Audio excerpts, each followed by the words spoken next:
The company fired me to cut costs, but they made the mistake of keeping my tool chest.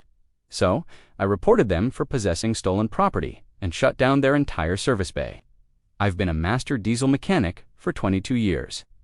In this industry, you don't use the shop's tools. You buy your own.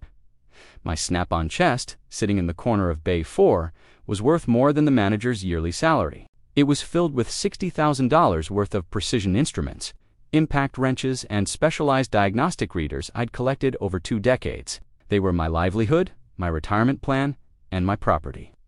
Then came the new regional manager, a guy named Bryce, who thought he could boost margins by cutting legacy staff. He called me into his office at 4:55 p.m. on a Friday.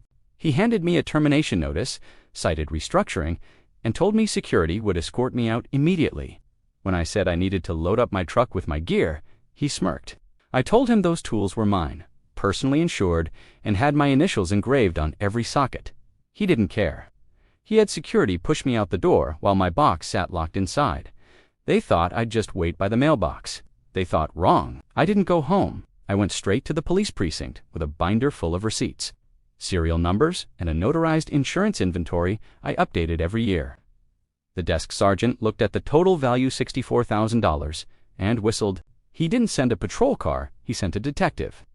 On Monday morning, right as Bryce was opening the shop to a line of waiting customers, I rolled up. But I wasn't alone.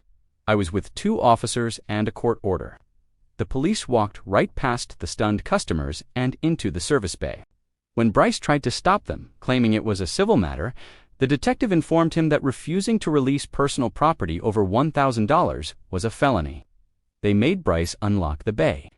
Then, right in front of his staff and the customers, the police supervised as I loaded every single wrench, ratchet, and scanner into my truck. But here's the kicker.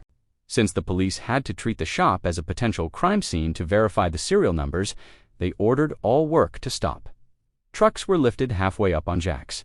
Engines were stripped, and nobody could touch a thing for 6 hours while I painstakingly verified my inventory. The customers, furious about the delay, started pulling their contracts. The corporate office found out that Bryce had caused a police raid on his first week. By noon, I had my tools back. By Tuesday, Bryce was fired for liability exposure. And by Wednesday, the company called me begging me to come back as a contractor at double my hourly rate because I was the only one who owned the specific diagnostic tool needed for their biggest client's fleet.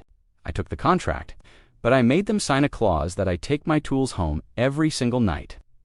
If you love seeing blue-collar justice served cold, like and subscribe.